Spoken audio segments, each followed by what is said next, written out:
A, E, I. Já ouviu falar sobre a vocalização para agudos? E como estabilizar os graves?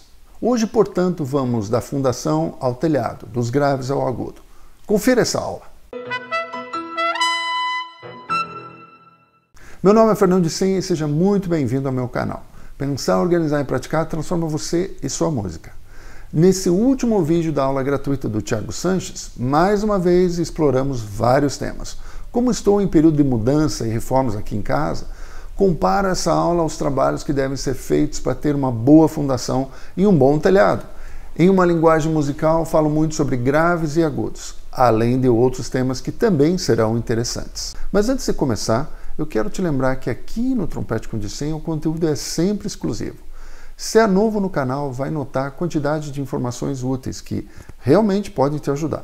Então peço que considere fazer a sua inscrição agora, clicando no trompetinho aqui embaixo. É gratuito, não paga nada. Ajude a divulgar o Trompete com Dicem para que em breve tenhamos 4, 5, 10, 20 mil inscritos e essa comunidade cresça ainda mais. Além disso, deixe um like e ative o sininho para sempre receber aviso de novos vídeos. Você também prestigiará o canal se deixar um valeu para essa aula. Muito obrigado novamente pelo seu apoio. No início do vídeo começamos a falar sobre diferentes sílabas para explorar o registro agudo.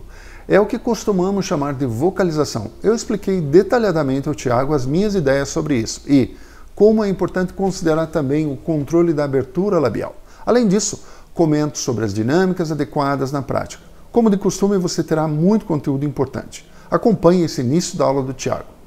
Voltando na flexibilidade, eu tentava aquela coisa de vocalizar o A, E, I. Eu parei um pouco de pensar nisso. Não sei se faço mal ou não, porque eu percebi que às vezes a espremia não ficava muito. Você usava o E, o I, ficava. Não sei. Veja, eu acho que naturalmente a gente usa isso. Mas eu concordo com você. Quando eu estudava, eu lembro que a primeira vez que eu vi sobre o mágico, piazão, como a gente fala no Paraná, piada de tudo, eu não sabia nada sobre nada, continuo não sabendo, mas naquela época pior ainda. Eu tentei levar ao pé da letra tudo isso e para mim nunca funcionou exatamente do jeito que eu queria. Porque o que acontece? Você começa a restringir a passagem do ar, que teoricamente, ok, vai fazer com que o ar fique mais rápido. Mas tem um detalhe pequeno na história. A abertura labial. O que acontece? Se você fizer as duas coisas, você começa a...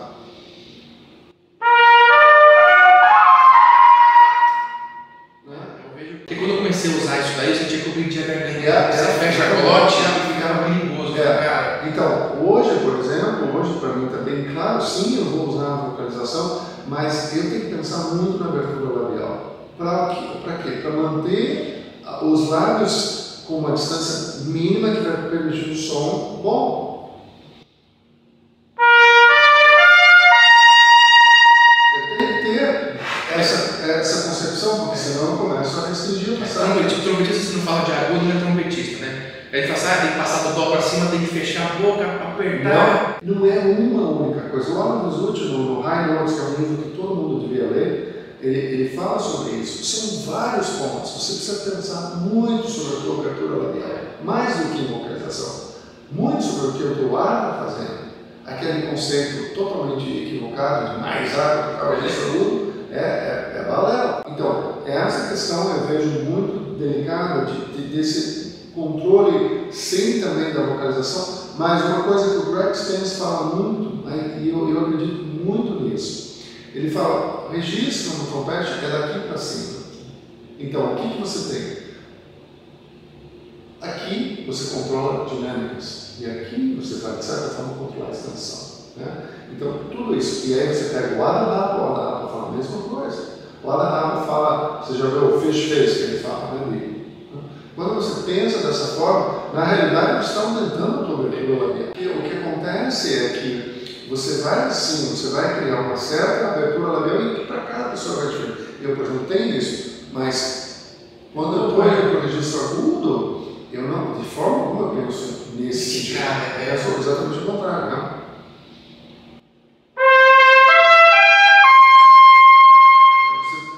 Você imaginar isso nesse sentido, né? E nunca nesse sentido. E uma das coisas mais importantes para isso é você imaginar usar dinâmicas adequadas para desenvolver a extensão.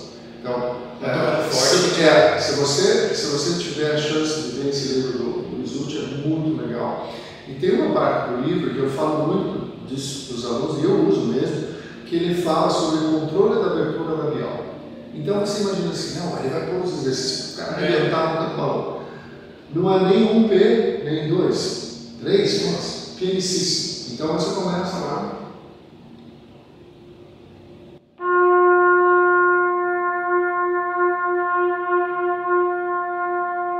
Mega piano, e daí você vai adicionando as notas, você vai adicionando a harmônica aqui, e é um desafio total fazer aquilo, porque justamente a gente fica imaginando, né, soprar mais, soprar mais, soprar mais, soprar mais, só que o que acontece é que você vai abrindo mais a tua boca, você vai gastando mais energia, porque se você vai tocar com um volume maior de ar, você vai ter que ter mais músculo para fechar essa barriga. E aí, é isso aqui. Eu também passou um tempo até fazer aquele whisper, né? De manhã, acordou de manhã, isso tudo é muito. Essa é uma técnica que o Cat Henderson vários outros grandes trompetistas usam isso. Eu acho muito interessante. A parte do meu estudo, por exemplo, eu faço justamente depois de tocar um monte de coisa para achar onde estão esses limites. Então eu não vou para 2 Fs, mas eu vou sim para niente, para nada, né? E decrescendo, né? Para tentar achar esse ponto.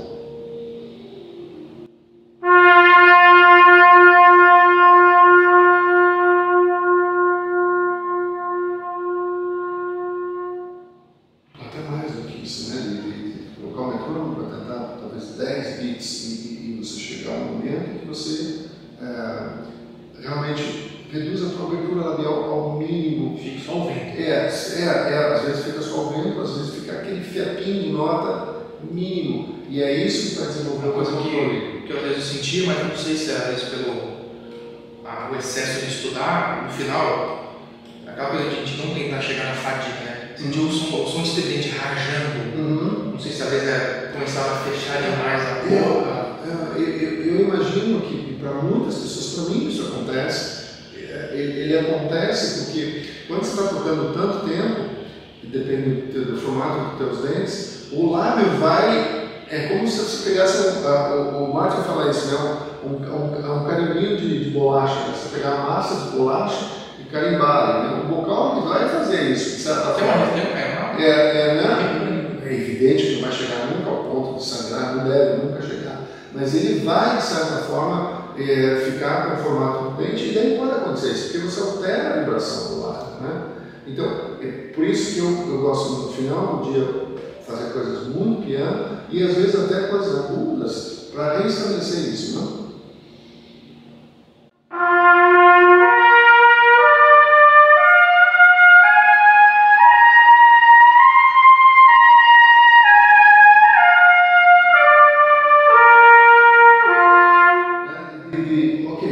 É aqui que a vibração vai acontecer. Se eu precisar de maior volume, eu sei a única coisa que vai acontecer, e o controle do volume está aqui, eu abro mais meu lado e claro, eu vou ter mais suporte do vento aqui, que eu vou usar uma quantidade maior de ar. Mas o contrário, né, eu falo, você já assistiu os vídeos, eu falo muito sobre isso. Observe a dinâmica que a gente estuda. Se você é um daqueles caras que fica pregando nota forte na parede, né, cabeça dura de fazer isso, porque você vai arrebentar com o teu lábio, você vai criar uma abertura labial desse tamanhão aqui. Lindo, tocar forte sim, mas quando você for tocar piano, diminui a resistência. Exatamente. Diminui a resistência, porque você está usando mais músculo para segurar todo esse ar. Né? O James Morrison fala sobre isso no vídeo. Muito, muito interessante. Ele fala exatamente isso. Se eu tocar muito forte o tempo todo, eu começo a ter que usar muito mais músculo aqui. Então, para desenvolver a extensão, para desenvolver qualquer coisa no trompete, no piano, mete o piano, mete a forte estourando, mesmo na coisa da orquestra. Fazer esse piano no registro agudo é para repor a abertura labial mínima e não na porrada. Na porrada sai, no final do dia sai. Você está tranquilo, vai tocar agudo. Mas eu quero ter certeza que no dia seguinte, quando eu for tocar, a minha abertura labial está no lugar certo, né? Então, é por isso que eu digo. Agora, pedais funcionam também, é bom. Eu não faço mais tanto pedal, eu já fiz muito, mas muito mesmo em um período. Eu faço até um faixinho, coisas piano, né? Por exemplo.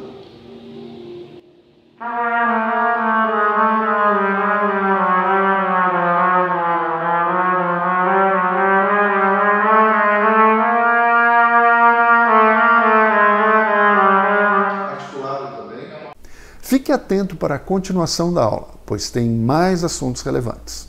Se você está gostando desse conteúdo e as informações foram úteis a você, considere, por favor, clicar no botão Valeu, pois assim você apoia o canal. Outra maneira de ajudar o Trompete com Dissenha é fazer agora mesmo a sua inscrição aqui embaixo. É gratuito, não paga nada. Divulgue o canal para que essa comunidade chegue em breve a 4, 5, 10, 20 mil inscritos. Não se esqueça de deixar seu like e ativar o sininho se quiser receber avisos sobre novos vídeos do canal. Na segunda parte eu falei ao Thiago sobre a fundação da casa, ou seja, os graves. Ele perguntou sobre como resolver as instabilidades no som que às vezes acontecem nesse registro. Tenho certeza de que o conteúdo dessa segunda parte também vai te ajudar. Assista agora a continuação da aula.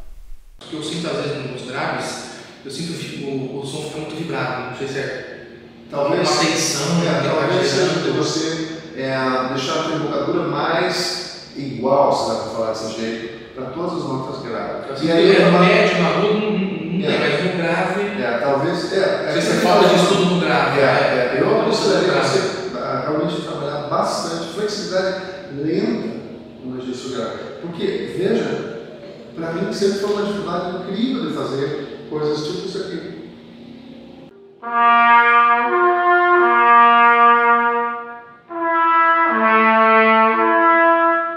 Piano, né? Tem forte sai. Mas tem um método que eu comecei a fazer, chama bailinho. Sim. Nota longa. Fantástico. Muito fácil. É um dos melhores. Por exemplo, o número 1 do bailinho eu gosto de fazer em 60 e assim, médio piano, não mais do que isso. E aí você vai ver, nas primeiras semanas, talvez nos primeiros meses, você vai sentir uma instabilidade muito grande de tocar. Mas isso passa com o tempo. É que eu sinto que às vezes ele vai fazer até um plaque, às vezes no grave você sente aquele. Parecendo um vibrato de tambor. É uma instabilidade de você manter a abertura labial que funcione para aquela estação. O Michael Sachs que ele fala, comece low and slow, grave e lento. Claro que tem pessoas que pensam totalmente diferente disso, outras extensões, e como o Phil Smith fala, different folks, different strokes. Pessoas diferentes, golpes diferentes. Então, para mim, eu não gosto de começar o dia com o carro acelerado. Você liga o carro deixa ele funcionar, deixa a lenta. Toca aquele sons alto. Exatamente. Deixa ele esquentar. Essa especialidade, né? Meu pai tinha um Fiat Panorama, álcool em Curitiba, em São José dos Pinhais. Frio, cara. O carro só começava a pensar em pegar lá às 10 horas da manhã, você tinha que tirar o carro, o sol tinha que bater no capô do carro, 10 da manhã ele ia pensar, talvez agora eu pegue, né? Era assim no inverno, né? E eu acho que, claro, a gente tem que às 10 da manhã tem que estar funcionando, mas você não começa o dia na porrada, você começa o dia devagar. Eu vou tocar, dar essa ação. Isso é um ajuste que você precisa fazer da tua abertura labial. Simples desse jeito. E se você fizer durante algumas semanas, com metrônomo, com paciência, você vai achando isso. Eu sempre passei por esse processo, quando eu comecei a trabalhar esse médio grave que eu estou te falando. Melhor para afinador, Thiago, sabe o que você faz? Coloca um drone, coloca uma nota para tocar e você vai afinando. Deixa um arzinho aí. Exatamente. Vamos combinar o seguinte, na próxima aula você me traz algum estudo que você quiser, alguma coisa que você quiser tocar, e daí a gente fala sobre isso. Então, fica à vontade para você trazer na próxima aula. Certo? Vamos pegar algo que eu estou estudando, cara. Joia. Obrigado, Thiago. Muito obrigado, eu que agradeço. Obrigado por assistir ao vídeo de hoje, mas fique atento ainda às duas dicas legais que quero compartilhar com você. Saiba mais sobre o Li-Pipe, um novo equipamento que vai te ajudar muito na prática diária. O link para assistir o vídeo de lançamento e o endereço para comprar o seu Li-Pipe estão na descrição, aqui embaixo. Recomendo também que para suas próximas compras de instrumentos musicais, você entre em contato com a Roriz, que é a importadora oficial no Brasil das linhas Buffet, Crampon e Conselmer. Eles vão te atender muito bem. O link também está na descrição desse vídeo. Hoje, você assistiu à última parte da primeira aula gratuita do Thiago, com muitos assuntos sobre graves e agudos. Confira também as outras aulas gratuitas já postadas aqui no canal, pois você vai encontrar muita informação de qualidade que poderá efetivamente fazer você tocar melhor o seu instrumento. Obrigado por prestigiar o Trompete com Dicen, um canal dedicado a você. De minha parte, trabalho sempre para fazer você pensar, organizar e praticar cada vez melhor. Que Deus te abençoe.